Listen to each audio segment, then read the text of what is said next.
کہ اللہ تم سے وعدہ کرتا ہے کہ تم اگر انفاق فی سبیل اللہ کا حق ادا کرو گے تو وہ تم سے مغفرت کا وعدہ کرتا ہے اور فضل کا وعدہ کرتا ہے، جس کی میں وضاحت انشاءاللہ آگے چل کر کروں گا۔ لیکن جہاں تک شیطان کا تعلق ہے، وہ بھی اس کے مقابلے میں دو باتیں کرتا ہے۔ ایک تو یہ کہ یعیدکم الفقر، وہ تمہیں غربت سے ڈراتا ہے کہ اگر تم اللہ کے راستے میں خرچ کرو گے تو غریب ہو کے مر جاؤ گے۔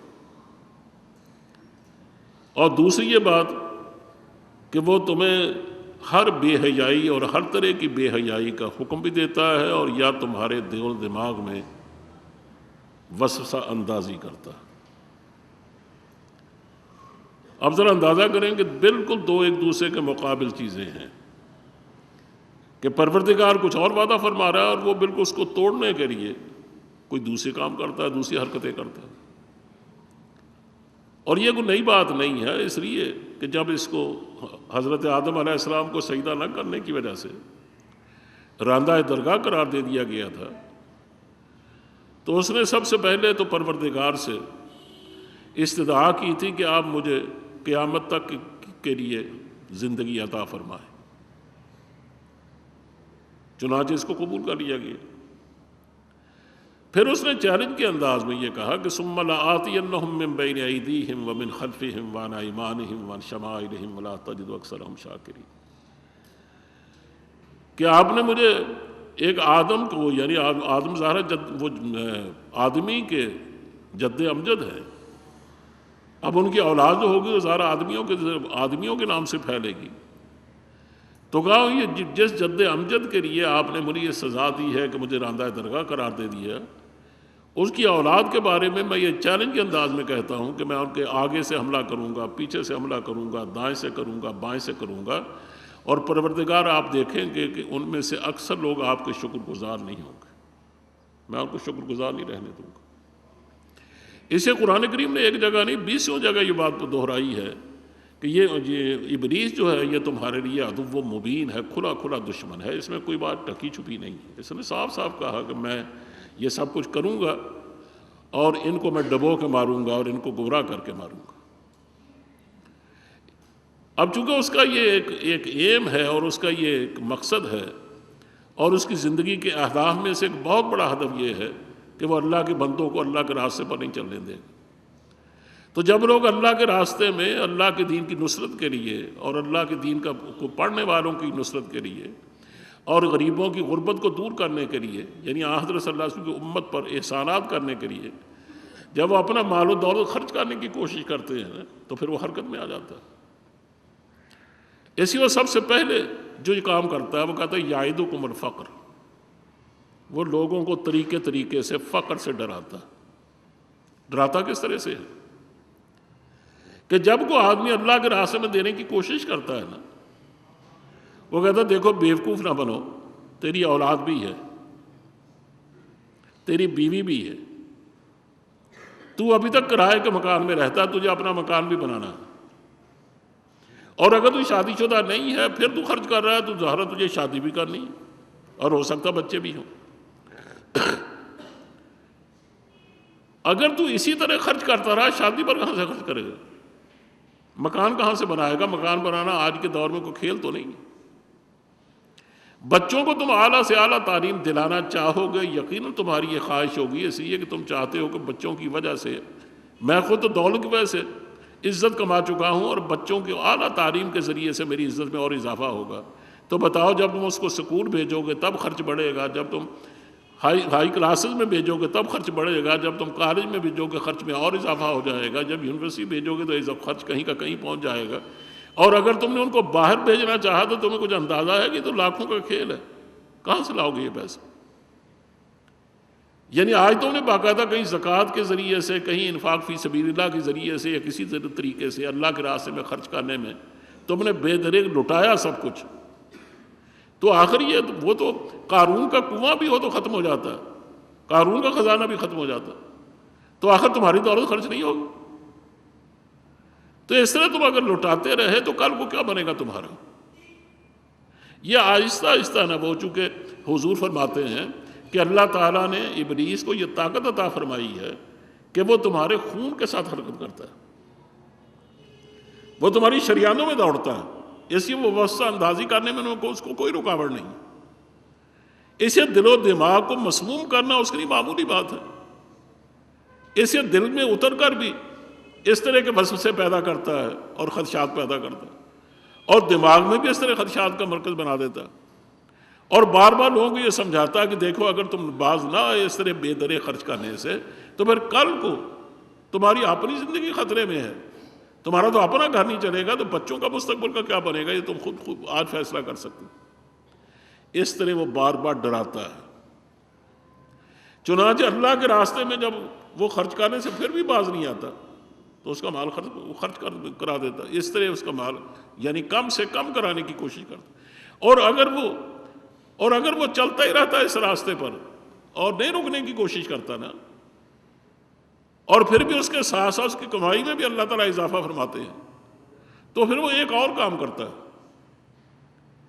یامرکم بالفحشاء۔ یہ امر کا جو لفظ ہے اس کو اچھی طرح سمجھ لیجئے کہ ایک تو امر کا معنی ہوتا حکم دینا، اور دوسرا جب اس کا صلہ با کے ساتھ آئے نا، اس کی پریپوزیشن وے ہو، تو پھر اس کا معنی ہوتا ہے وسوسہ اندازی کرنا اور مشورہ دینا، مشورت کرنا۔ اور یہاں دیکھیے با کے ساتھ آ رہی ہے اس کا استعمال کہ وہ یامرکم بالفحشاء، یامرکم فحشاء نہیں کہا، یامرکم الفحشاء نہیں کہا، بلکہ یہ کہا یامرکم بالفحشاء، کہ تمہارے دلوں میں، تمہارے دماغوں میں، تمہارے ہر عمل میں وسوسہ اندازی کا کھیل کھیلے گا، اور بار بار تمہیں یہ سمجھانے کی کوشش کرے گا کہ دیکھو تمہیں اگر زندگی گزارنی ہے نا، اور تم ہائی جنٹری میں کوئی مقام حاصل کرنا چاہتے ہو، تو اب ضروری ہے کہ ان کلبوں میں سے کسی کلب کی ممبری لو۔ ایک تو سوچو اس کی فیس کتنی ہوگی، پھر جب تو کلبوں میں جاؤ گے، لوگوں سے ملو گے، آوارہ لوگوں سے، تو آہستہ آہستہ یہ ہو نہیں سکتا کہ تم شراب سے دور رہو۔ جب تمہاری زندگی میں شراب داخل ہوگی تو کباب کیسے دور رہیں گے، اور جب تم شراب و کباب میں الجھ گئے تو اب زنا سے کیسے بچ سکتے؟ یہ سوچ لیجیے، یہ دونوں آپ کے دائیں بائیں کی کہانیاں ہیں، یہ کہ جس کا آدمی کی پہلے کی دولت ریل پیل تھی اور وہ خرچ کرتا تھا اللہ کے راستے میں، جب اللہ کے راستے میں خرچ کرنے سے رکا تو اب وہ چاہتا کہ چلیے دولت اللہ کے راستے میں نے خرچ نہیں کی تو بندوں میں دولت کو اس طرح تو خرچ کروں نا کہ میری عزت کی علامت بن جائے گی اور لوگوں میں میرا نام گونجے۔ تو کبھی تو اب کسی اچھے کلب میں جانے کی کوشش کرے گا، اپنے بچوں کو اعلیٰ سے اعلیٰ تعلیم دلانے کی کوشش کرے گا، ان کو مہنگے سے مہنگے سکولوں میں بھیجے گا، اور اپنی بچیوں کو آوارگی کے راستے میں ڈالے گا، اپنی بیوی کو نہ جانے کن کن کلبوں میں بھیجے گا۔ جب اس طرح گھر میں آزادیاں ناچیں گی نا تو پھر ظاہر ہے کہ ان کے اثرات کے تحت اس کی زندگی میں شراب بھی داخل ہوگی۔ اور میں نے عرض کیا کہ شراب میں اور زنا میں یہ جڑواں ساتھی ہیں، ان میں بیگانگی نہیں رہ سکتی۔ جس گھر میں بھی شراب آتی ہے نا اس گھر میں نسل برباد ہو جاتی ہے، نسب برباد ہو جاتا ہے، اس گھر کی عزتیں رسوا ہو جاتی ہیں، اس گھر کے بچے اگر کل تک نمازی تھے تو بے نماز ہو جاتے، اور کل تک ماں باپ کے اگر فرما بردار تھے تو اب وہ ماں باپ کے انتہائی نافرمان واقع ہوتے ہیں۔ یہ میں مفروضوں پر بات نہیں کر رہا، آپ ماشاءاللہ پڑھے لکھے لوگ ہیں، آپ ان باتوں کو جانتے ہیں، سمجھتے ہیں ان چیزوں کو۔ کہا اس طرح نہ وہ تمہیں بار بار یہ وسوسہ اندازی کر کے نا ان بے حیائی کے کاموں پر تمہیں لگانا چاہتا ہے۔ اور یہ بھی یاد رکھیے کہ فحشاء کا جو لفظ ہے قرآن کریم میں یہ بڑی بے حیائیوں کے لیے استعمال ہوتا ہے، چھوٹی بڑی بے حیائی کے لیے نہیں۔ جھوٹ بول لینا، خیانت کر لینا، غبن کے حالانکہ یہ بھی برائیاں ہیں، لیکن وہ اس سے بڑی بڑی برائیاں کراتا ہے، اور کراتا ہے مالداروں سے، یعنی وہ ان سے بڑے بڑے ہاتھ مارنے کی کوشش کرتا ہے۔ تو اس لیے فحشاء پر عام طور پر 3 باتوں پر اطلاق ہوتا ہے اس کا: زنا پر، لواطت پر، اور ہر طرح کی کھلی بے حیائی پر۔ یہ 3 چیزیں جن پر عام طور پر قرآن کریم نے فحشاء کا لفظ استعمال کیا۔ کہا یہ تینوں چیزیں اس کی زندگی میں آ جاتی ہیں، اور جب یہ تینوں چیزیں زندگی میں آ جاتی ہیں نا تو پھر یہ بھی نہیں ہو سکتا کہ وہ آگے یعنی اپنی بری عادتوں کو پورا کرنے کے لیے، مثلا شراب تو بہت مہنگی ملتی ہے، اور لڑکیوں کا استعمال ظاہر اس سے بھی بہت مہنگا کام ہے۔ ان کو پورا کرنے کے لیے وہ ایسے ذرائع اختیار کرتا ہے کمائی کے کہ جس کے بارے میں ایک شریف آدمی کبھی سوچ بھی نہیں سکتا، اور تو کبھی تو ایسا ہوتا ہے کہ اس پر پردہ پڑا رہتا ہے، اور کبھی ایسا بھی ہوتا ہے کہ قانون کے شکنجوں میں آ جاتا ہے، پھر کچھ نہ پوچھیے اس کے ساتھ کیا ہوتی۔ یا آپ نے دیکھا نہیں کہ پچھلی حکومت کے دوران جن لوگوں نے بہت پیسے کمائے، نئی حکومت آئی تو انہوں نے ان پر مقدمے کھڑے کر دی، کورٹ کو موقع ملا تو انہوں نے ان پر مقدمے کھڑے کر دی، کورٹ بدلے تو باہمی کورٹوں کے بچوں کے دوسرے کورٹوں نے مقدمے لے لیے۔ مطلب یہ کہ یہاں ایک تماشا لگا ہوا ہے، اور یہ ہمیشہ ہوتا رہے گا کہ جب بھی لوگ شیطان کے پیچھے لگیں گے تو شیطان ان کو ایسے بہکاوے میں ڈالے گا کہ وہ سوچ بھی نہیں سکتا کہ یہ غلط کام اس سے کوئی کروا سکتا ہے، لیکن وہ کروائے گا ان سے۔ دوسرا میں نے معنی کیا کہ یامرکم بالفحشاء کا معنی تو ہے مشورہ دینا اور وصف اندازی کرنا، لیکن ایک معنی اس کا حکم دینا بھی ہے۔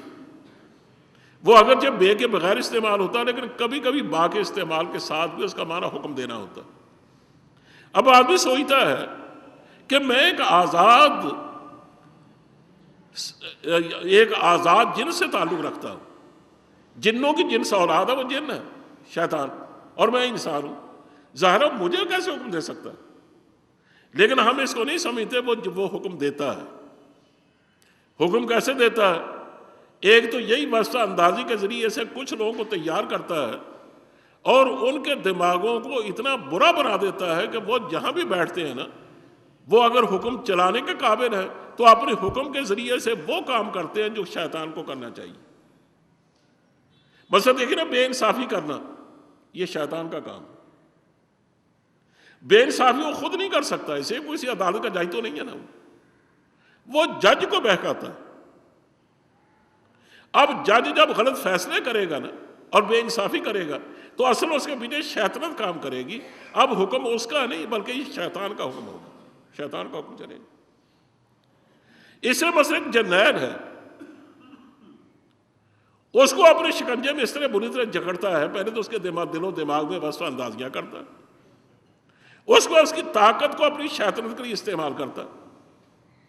اب وہ بھرتی کرے گا تب وہ ایک سے ایک بڑھ کر برے آدمی کو لے گا، جو شریف آدمی ان کو چن چن کے نکالے گا، داڑھیوں پر کبھی پابندی لگائے گا، کبھی داڑھیوں والوں کو رسوا کرے گا۔ یہ تو آپ تماشا روز دیکھتے ہیں۔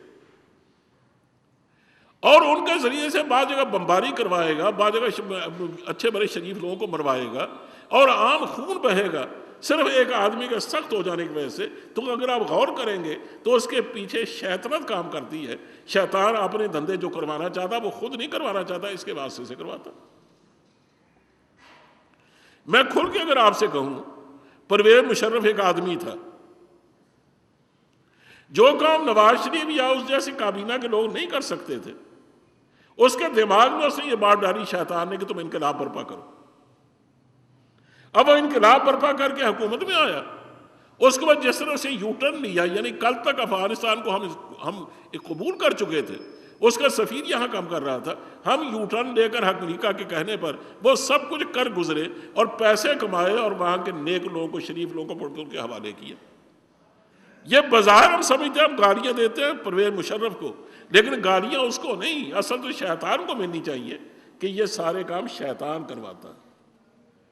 تو اللہ فرماتا ہے کہ یہ ہے اس کا طریقہ کہ وَيَأْمُرُكُم بِالْفَحْشَاءِ، کہ وہ برائیوں کا حکم دیتا ہے اور یا برائیوں کے بارے میں وصف اندازی کرتا ہے، اور لوگ اس کے ذریعے سے اس کے پیچھے چل کر رسوا ہوتے ہیں۔ اس کے مقابلے میں اللہ کا حکم، اللہ کا طریقہ کیا ہے؟ کہتا وَاللَّهُ يَعِدُكُم مَغْفِرَةً مِّنْهُ وَفَضْلًا۔ وہ تو انسان کو فقر سے ڈراتا ہے نا کہ تم غربت غریب ہو کے مر جاؤ گے۔ غربت کے جواب میں اللہ نے فضل کا ذکر فرمایا، اور دوسرا وہ حکم دیتا یامرکم بالفحشاء، وہ حکم دیتا بے حیائی کا، اس کے جواب میں ذکر کیا مغفرت کا،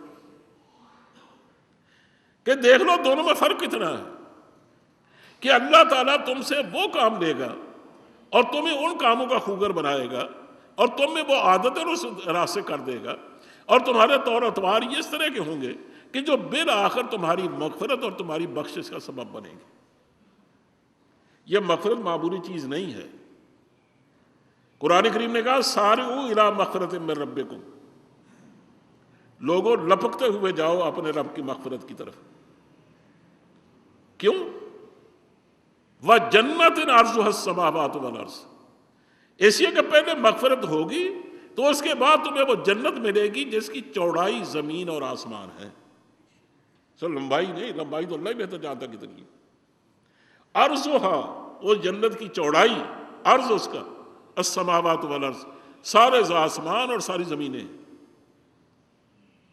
یہ اس آدمی کو ملے گی، یعنی یہ ایسے آدمیوں کو ملے گی جو مغفرت جن کی ہو چکی ہوگی، جن کو اللہ بخشش کرے گی.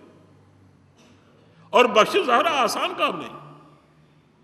یہ تو آدمی انتہا درجے کی محنت کرتا ہے اللہ کی خوشنودی حاصل کرنے کے لیے اور اس کو راضی کرنے کے لیے، اور تب بھی وہ برابر دعائیں کرتا رہتا ہے کہ یا اللہ تو میری مغفرت فرما، یا اللہ مجھے بخش دے، یا اللہ مجھے بخش دے. اس لیے کہ یہ آسان کام تو نہیں. حضرت عائشہ صدیقہ نے جب دیکھا کہ نبی کریم صلی اللہ علیہ وسلم رات بھر کھڑے رہے اللہ کے سامنے اور دعائیں کرتے رہے اور قرآن کریم پڑھتے رہے حتیٰ کہ پاؤں سوج گئے، تو صبح انہوں نے موقع غنیمت جانا تو انہوں نے درخواست کی حضور سے کہ حضور اللہ نے تو آپ کو بخش دیا ہے، آپ تو بخشے ہوئے آدمی. اسی لیے سورہ فتح میں یہ فرمایا گیا کہ انا فتحنا لک فتحا مبینا لیغفر لک اللہ ما تقدم من ذنبک وما تأخر، کہ آپ نے کہ جو پچھلے گناہ ہیں، جو اگلے گناہ ہوں گے، اللہ سب کو معاف کر چکا. اور یہاں گناہوں سے مراد یاد رکھو اللہ کے نبی معصوم ہوتے ہیں، وہ گناہ نہیں کرتے. لیکن جس طرح کہتے ہیں کہ حسنات الابرار سیئات المقربین، نیک آدمیوں کی نیکیاں نہ برے آدمی کی نیکیاں بعض وقت نیکوں کے گناہ بن جایا کرتے ہیں. سمجھانے کے لیے میں عرض کرتا ہوں کہ دیکھو تیز سے چلنا یہ کوئی نیکی ہے کہ برائی ہے؟ یہ تو اچھائی ہے، یہ تو اچھی عادت ہے. لیکن ہم ایک دفعہ دارالحدیث میں اپنے شیخ الحدیث صاحب سے قرآن پاک اس کا ترجمہ پڑھ رہے تھے. ہمارے استاد تھے ایک، اب تو اللہ کو پیارے ہو چکے ہیں، مولانا عبد الرحمن صاحب ان کا نام، دیوبند کے پڑھے ہوئے تھے. وہ تیز تیز قدموں سے چلتے ہوئے وہاں دارالحدیث کے سامنے سے گزرے. ہمارا جب پیریڈ ختم ہو گیا تو اس کے بعد ان کو شیخ الحدیث نے بلا لیا، وہ صد مدرس بھی تھے. ان سے فرمانے لگے کہ تیز قدموں سے چلنا، تقریباً دوڑتے ہوئے چلنا، یہ اچھی صحت کی علامت ہے، یہ کوئی برائی نہیں ہے. لیکن ہر عمر کے اپنے کچھ تقاضے ہوتے ہیں اور ہر مقام کے اپنے تقاضے ہوتے ہیں. اب میں یا آپ یہاں دوڑے پھرے تو ہمیں دیکھ کے ہمارے طلباء ہنسیں گے، لیکن طلباء اگر اس طرح آہستہ آہستہ چلیں تو حضرت عمر کا درہ حرکت میں آئے گا. کیونکہ آپ نے دیکھا تھا چند نوجوانوں کو کہ وہ بڑے آہستہ آہستہ لیے دیے ہوئے سے چل رہے تھے. تو آپ نے بلا کے پوچھا کہ یہ اس طرح کیوں ہیں؟ کہا یہ ماشاءاللہ بڑے عابد و زاہد لوگ ہیں، اس لیے اس طرح چل رہے ہیں. آپ ان کو بلا کے ان کو بلایا اور درہ اٹھا کے فرمایا کہ سیدھے ہو کے چلو. اسلام کو قوی لوگوں کی ضرورت ہے، کمزوروں کی نہیں. کہا اسلام مضبوط ہو چکا، تم جس طرح چل رہے ہو تو تمہاری جوانی کا تقاضا یہ نہیں ہے کہ اس طرح چلو. تم اب دیکھو نا، وہ جوانوں کی طرح چلے تو ان کو باقاعدہ جرمانہ کیا صدر مدرس نے. لیکن اگر عام آدمی چلے تو حضرت عمر کا درہ حرکت میں آتا ہے.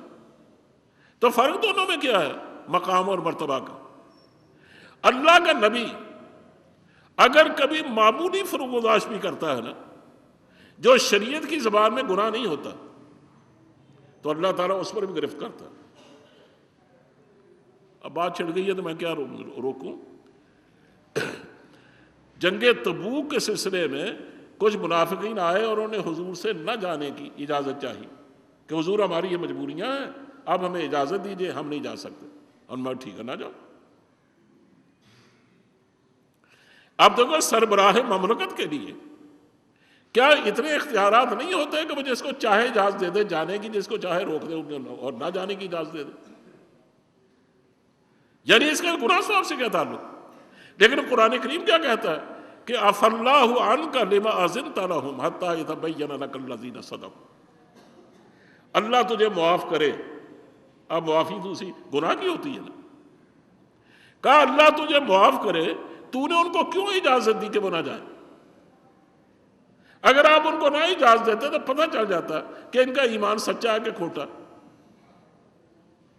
اس طرح کی اور کئی مثالیں قرآن کریم میں ملے ہیں۔ مثلا نبی کریم صلی اللہ علیہ وسلم بار بار دعاؤں کی دعا فرماتے ہیں کہ یا اللہ یہ مکے والوں کو ہدایت عطا فرما۔ حالانکہ یہ بار بار دعا کرنا اور خواہش کرنا کہ یا اللہ کوئی ایسا معجزہ مجھ پر نازل فرما کہ میں ان کو ایسا کوئی معجزہ دکھاؤں کہ یہ لوگ ایمان لے آئے، اللہ نے اس پر گرفت فرمائی۔ فرمایا تمہیں ہم نے مبلغ بنایا ہے، تیرا کام اللہ کے دین کی تبلیغ ہے، ہمارے احکام کو پہنچا دینا ہے، کسی کو مجبور کر کے اس کو راہ راست پہ لے آنا اور اس کو ہدایت دے دینا یہ تیرا کام نہیں، یہ اللہ کا کام ہے۔ وما انت علیہم بمسیطر، آپ ان پر نگران نہیں مقرر کیے گئے، داروغے نہیں ہیں، آپ کا کام تو صرف یہ ہے کہ جو ڈیوٹی آپ کی ہے اس کو انجام دیتے رہیے، اور آپ اپنی ضرورت سے بڑھ کر اس کو انجام دے رہے ہیں، اسی آپ کو کیا ضرورت ہے کہ آپ ان کے پیچھے پڑیں۔ اب دیکھیں ہدایت کے لیے پیچھے پڑھنا، اگر میں پڑھوں آپ پڑھیں، یہ ہمارے لیے باعث عزت ہے، ہماری اللہ کے یہاں تقرب کا ذریعہ ہے۔ لیکن ایک اس طرح اپنے مقام سے نیچے آ کر پیغمبر اگر آگے بڑھنے کی کوشش کرے نا، وہ لوگوں کو جا کر سمجھانے کی کوشش کرے اور بار بار سمجھائے، اللہ اس پر گرفت کرتا ہے کہ نہیں یہ آپ کی شان کے لائق نہیں۔ تو کہنا یہ ہے کہ بعض دفعہ معمولی فروگزاشتیں جو ہوتی ہیں نا، اس کو قرآن کریم گناہ قرار دے دیتا۔ خیر حضرت عائشہ نے یہ کہا کہ اللہ تو آپ کی چھوٹی موٹی ہر چیز کو معاف کر چکا، تو آپ یہ تکلیف کیوں کرتے ہیں کہ رات بھر کھڑے رہے، اللہ سے دعائیں مانگتے رہے، روتے رہے، بخشش طلب کرتے رہے؟ تو آپ نے جواب میں صرف اتنا فرمایا کہ افلا اکون عبدا شکورا، اے عائشہ کیا میں اللہ کا شکر گزار بندہ نہ بنوں؟ اس کی شکر گزاری کا عالم یہی ہونا چاہیے کہ جتنی مجھ میں ہمت ہے میں اس کی عبادت کروں اور اس سے دعائیں مانگوں۔ اور ایک رات اور پوری رات ایک ہی آیت پڑھتے ہوئے گزار دی کہ ان تعذبہم فإنہم عبادک وإن تغفر لہم فإنک انت العزیز الحکیم۔ اس میں اپنی ذات نہیں، اس امت کا معاملہ ہے، اور وہ امت بھی صحابہ جیسی کہ اگر تو ان کو عذاب دے دے تو یہ تیرے بندے ہیں، تجھے حق پہنچتا ہے، اپنے بندوں کے ساتھ جیسے چاہے سلوک کر، لیکن اگر تو ان کو بخش دے تو عزیز بھی ہے، تو حکیم بھی ہے، تیری نہ عزت کو پر کو حملہ کر سکتا ہے، نہ تیری حکمت کو کوئی چیلنج کر سکتا ہے، تو کون ہے تجھے روکے؟ تو کہنے کا مطلب یہ تھا کہ دیکھیے یہ مغفرت کو معمولی چیز نہیں ہے، مغفرت کے لیے بڑے بڑے پیغمبر راتوں کو اٹھ کر رویا کرتے تھے، اور صحابہ بھی روتے تھے، اور ہمیشہ جب بھی کبھی بات ہوتی تھی تو کہتے تھے کہ اللہ کی مہربانی ہے، توفیق ہے، اس نے ہمیں صلاۃ و تسبیح پڑھنے کا کبھی موقع دیا ہے، اس نے ہمیں اس قابل بھی بنایا کہ ہم تہجد بھی پڑھ سکیں، ہمیں اوابین پڑھنے کا موقع بھی دیا، ہم تو چاشت بھی پڑھتے ہیں، ہمیں اشراق بھی اللہ نے پڑھنے کی توفیق دی ہے۔ اس کے باوجود اس بات کا اندیشہ ہے کہ پتہ نہیں بخشے گا کہ نہیں بخشے گا، وہ اللہ ہی بہتر جانتا ہے، اس لیے کہ اس کی یہاں بخشش آسان کام نہیں ہے۔ میرے ایک استاد نے ایک واقعہ سنایا، اور مجھے نہیں معلوم کہ یہ بات کہاں تک صحیح ہے، انہوں نے ازراہ تمثیل سنایا یا ازراہ واقعہ سنایا میں کہہ نہیں سکتا۔ فرمانے کا کسی بزرگ کا انتقال ہو گیا، انہوں نے زندگی اس طرح گزاری تھی کہ تقریباً 40 سال تک ایک سل پر ایک پتھر انہوں نے لمبا سا بنا رکھا تھا، اس پر کھڑے ہو کر لمبی لمبی نمازیں پڑھا کرتے تھے، رات بھر اس پر کھڑے رہتے۔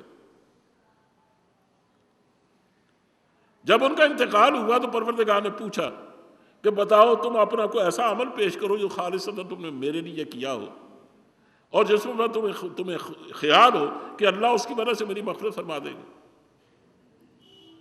تو نے کہا حضور میں نے 40 سال تک ایک سل پر کھڑے ہو کر آپ کو یاد کیا، تو کہ 40 سالہ عبادت میری مغفرت کا سبب نہیں بنے گی؟ تو کہا جواب آیا ادھر سے کہ جس طرح تو میری مخلوق ہے نا، اس طرح وہ سل بھی تو میری مخلوق ہے،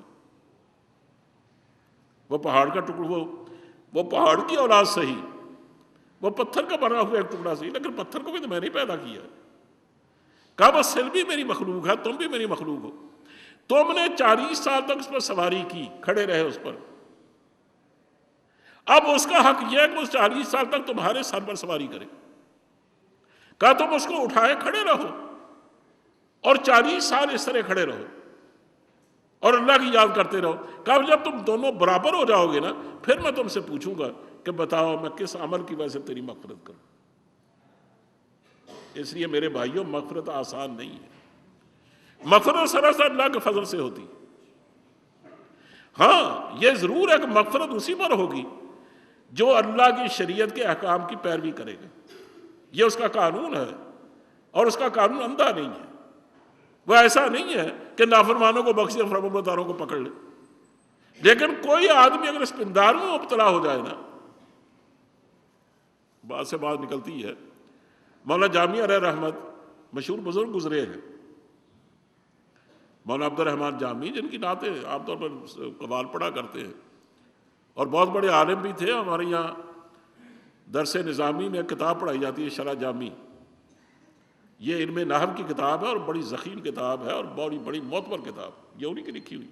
بڑے عالم آدمی تھے.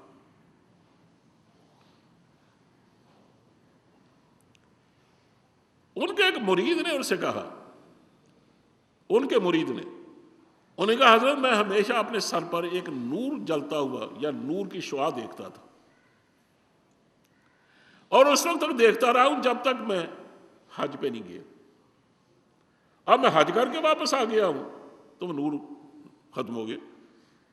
اب وہ نور میں مجھے اپنے سر پر نظر ہی نہیں آتا.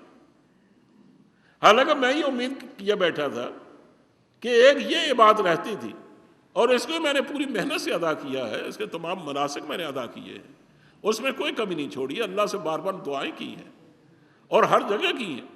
تو میں تو اس میں بہتری چاہتا تھا اور بہتری سمجھتا تھا. لیکن یہ عجیب بات ہوئی کہ وہ نور ہی غائب ہو گئی.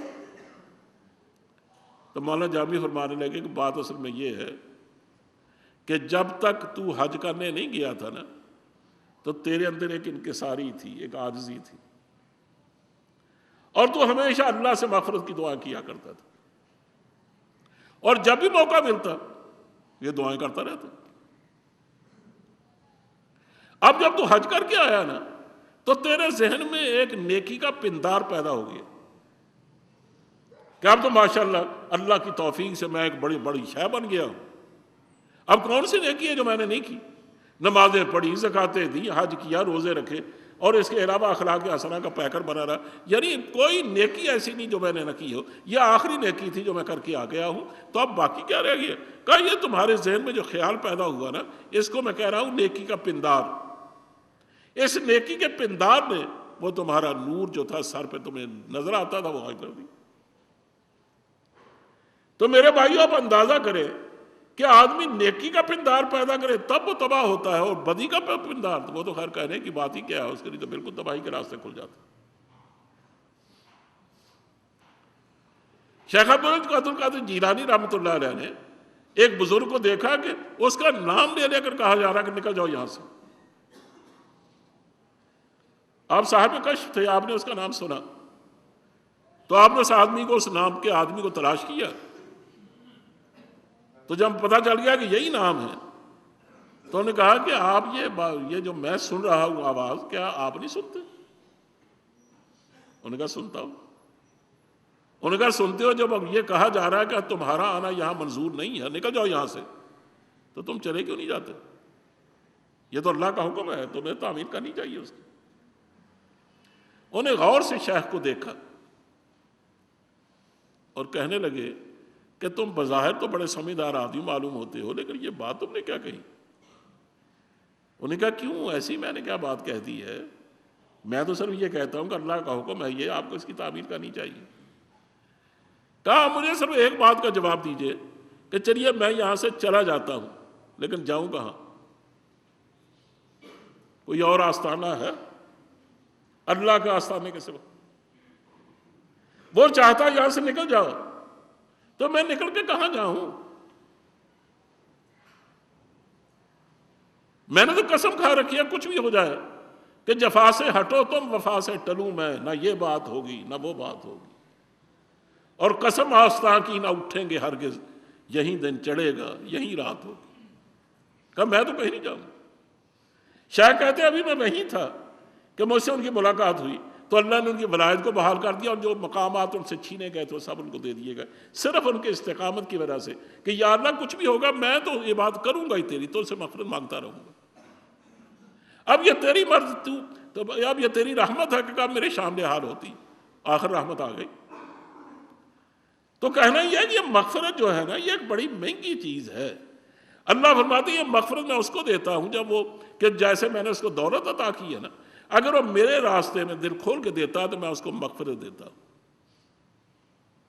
اور اگر اس کو شکوہ ہے کہ میں کہیں کمی نہ ہو جائے میں اس کو فضل سے بھی نوازتا ہوں، اس کو بڑھاتا بھی ہوں، یعنی نہ تو برائیاں اس کی طرف حملہ آور ہو سکتی ہے اور نہ غربت اس پر حملہ آور ہو سکتی ہے۔ یہ دو ہی چیزیں ہیں جو شیطان اور ابلیس آدمی پیدا کرنا چاہتا ہے کہ اگر تم اس طرح خرچ کرتے رہے تو تم کنگال ہو کے مر جاؤ گے، اور ساتھ ساتھ یہ بھی کوشش کرتا ہے کہ میں اس کو ایسی بری عادتوں میں لگا دوں کہ اگر ادھر سے بچ جائے اس کا یہ مال تو ادھر خرچ ہونے سے بچ جائے، اور اس میں خرچ ہونے سے اگر بچے گا تو ساتھ اس کی بری عادتیں بھی آ جائیں گی اور اس کی پوری زندگی تباہ و برباد ہو کر رہ جائے گی۔ اللہ فرماتا کہ اس بات کی سمجھ کہ مال خرچ کرنے سے نہیں کم ہوا کرتا، اللہ کے راستے میں خرچ کرنے سے مال بڑھتا ہے، کم نہیں ہوتا، صرف یہ ہے کہ آدمی سلیقے سے خرچ کرے کہ جتنا گھر میں ضروری ہے گھر میں دے، جتنا بچوں کے لیے مناسب ہے بچوں کو دے، نہ ان کی عادتیں بگڑنے دے نہ اپنی عادتیں خراب کرے، اس کے علاوہ جتنی ضرورت ہے اللہ کے راستے میں تو اللہ کے راستے میں لوٹانے میں دریغ نہ کرے۔ کہ یہ وہ حکمت کی بات ہے، جس آدمی کو یہ نصیب ہو جاتا ہے یوں سمجھیے اس سے بڑا حکیم کوئی نہیں، اور کہا اللہ کا حال یہ ہے کہ من یؤت الحکمۃ فقد اوتی خیرا کثیرا، اللہ جس کو ایسی سمجھ عطا فرما دیتا ہے نا کہ وہ ایک بیلنس زندگی گزارتا ہے، تو کہا اس سے تو بہتر اور کچھ زندگی نصیب ہی نہیں ہو سکتی۔ اب وقت ختم ہو رہا ہے، میں صرف اقبال کے 2 شعر پڑھ کر بات ختم کرتا ہوں۔ اقبال نے کہا تھا برتر از اندیشہ سود و ضیاع ہے زندگی، کہ ایک تو پیمانے تمہارے ہیں نا کہ تم ہمیشہ اس زندگی کو اچھا سمجھتے ہو جس میں سود ہی سود ہے، سود کا مطلب یہ ہے کہ فائدہ ہی فائدہ ہے، اور جس میں نقصان نظر آتا ہے تم اس میں زندگی کی تباہی سمجھتے ہو۔ انہوں نے کہا یہ نہیں پیمانہ اللہ کے یہاں چلتا، اللہ کے یہاں جس کو حکمت کہا گیا نا وہ یہ پیمانہ ہے کہ جس بات پہ اللہ راضی ہوتا ہے اس کی خوشنودی رہنے کے لیے تمہیں ساری دولت بھی دینی پڑے تو دے دو، لیکن ساتھ یہ یقین رکھو کہ تمہارے خرچ کرنے سے دولت کم نہیں ہوگی، اللہ بڑھائے گا اس کو، اللہ اور دے دے گا، اس کا راستہ کوئی ایک تو نہیں ہے نا۔ حضرت عبداللہ ابن مسعود رفع حاجت کے لیے گئے، جا کر پیشاب کرنے بیٹھ گئے، کھجوروں کے جھرمٹ میں بیٹھے تھے اور تو کوئی دیکھنے والا نہیں تھا، اچانک ایک بل سے ایک چوہا نکلا، اس کے منہ میں ایک اشرفی تھی، یہ حدیث کا مضمون ہے، ایسے کوئی افسانہ نہیں ہے، یہ اس کے منہ میں ایک اشرفی تھی، اسے لا کر باہر رکھ دیا، حالانکہ چوہے کی عادت ہے کہ باہر کی چیز اندر لے جاتا، اندر کی چیز باہر نہیں لاتا، لیکن اس نے خلاف عادت باہر لا کر رکھ دی، پھر اندر گھس گیا، اس لیے اس نے 18 چکر لگائے اور 18 اشرفیاں لا کر باہر رکھی، اب دم لپیٹ کر اس طرح بیٹھ گیا جیسے اس پر پہرا دے رہا۔ حضرت عبداللہ حیران پریشان، پیشاب کرنے بیٹھے ہیں لیکن بیٹھے اور دیکھ رہے ہیں کہ یہ کیا تماشا ہو رہا ہے، پھر آخر اٹھے، اس کی طرف بڑھے تو وہ اپنے بل میں گھس گیا، وہ اشرفیاں اٹھائیں اپنے دامنوں میں ڈالی اور مسجد نبوی میں حضور کی خدمت میں حاضر ہوئے اور جا کر سارا واقعہ سنایا۔ حضور نے اس کے جواب میں مسکرائے اور صرف ایک آیت پڑھی، فما ومن یتق اللہ یجعل له مخرجا ویرزقہ من حیث لا یحتسب، جو آدمی اللہ ہی کا ہو کے رہ جاتا ہے نا کہ اس کے احکام ہی کے تحت زندگی گزارتا ہے، کماتا ہے تو اس کے احکام کے تحت، خرچ کرتا ہے تو اس کے احکام کے تحت، بچوں کو دیتا ہے تو اس کے احکام کے تحت، بیوی کو دیتا ہے تو اس کے احکام، یعنی ہر حال میں شریعت مقدم رہتی ہے۔ اس کو تقویٰ کہتے ہیں کہ اللہ ہی کا ہو کے رہتا ہے کہ اللہ کے احکام کے سوا اور کسی کو حکم نہیں مانتا وہ۔ تو کہا جو آدمی اس طرح کا ہوتا ہے نا، اگر وہ بند راستوں میں کہیں گھر جائے تو اللہ اس کے لیے راستہ دیتا ہے، یجعل لہ مخرجا، نکلنے کا راستہ دیتا ہے۔ وَيَرْزُقْهُ مِنْ حَيْثُ لَا يَحْتَسِبُ، اور اس کو وہاں سے رزق دیتا ہے جہاں اسے وہم و گمان بھی نہیں ہوتا۔ کہا عبداللہ تم کبھی وہم کر سکتے تھے اللہ تمہیں اشرفیاں دے گا؟ اگر نصف تو لے کے اشرفی بھی ہو تو اس کا مطلب یہ ہے کہ 18 اشرفیاں، اس کا نصف کتنا ہوتا؟ 9 تولے ہوا وہ، آج کا حساب لگا کے دیکھ لو۔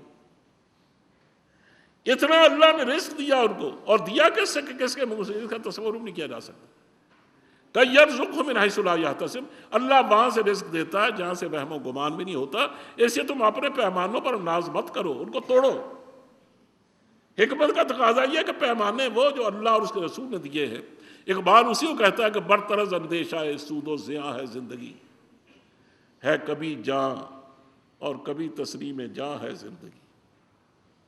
زندگی کبھی تو جان بچانے کا نام ہے اور کبھی جان دے دینے کا نام ہے۔ پھر سن لو کہ برطرز اندیشہ سود و زیاں ہے زندگی، ہے کبھی جاں اور کبھی تسلیم جاں ہے زندگی۔ زندگانی کی حقیقت کوہ کن کے دل سے پوچھ، زندگانی کی حقیقت کوہ کن کے دل سے پوچھ، جوے شیرو تیشہ سنگ گرا ہے زندگی۔ اور اس نے تو یہ بھی کہا کہ زندگی کو ایک جگہ رکتی تھوڑی ہے، ہر دم دوا پہ ہم رواں، ہر دم دوا ہے زندگی۔ تو بہرحال کہنا یہ ہے کہ اللہ نے ہمیں اللہ اپنے راستے میں خرچ کرنے کا سلیقہ بھی سکھایا، اور اس کے لیے حکمت کا وعدہ بھی فرمایا، اس کے لیے فضل کا وعدہ بھی فرمایا، اس کے لیے بڑھوتری کا وعدہ بھی فرمایا۔ اور شیطان اس کے مقابلے میں جو کچھ کرتا ہے میں نے اس کی تفصیل بھی آپ کو بتائی۔ اب اللہ کرے کہ ہمیں دونوں یہ باتیں سمجھ میں آئیں، اور پھر ہم اپنے پیمانوں کو ٹھیک کرنے کی کوشش کریں کہ ایک پیمانے وہ ہیں جو اللہ اور اس کے رسول نے دیے ہیں، اور دوسرے پیمانے وہ ہیں جو ہمیں شیطان دیتا ہے۔ اللہ ان کی سمجھ عطا فرمائے۔ وآخر دعوانا ان الحمد للہ رب العالمین۔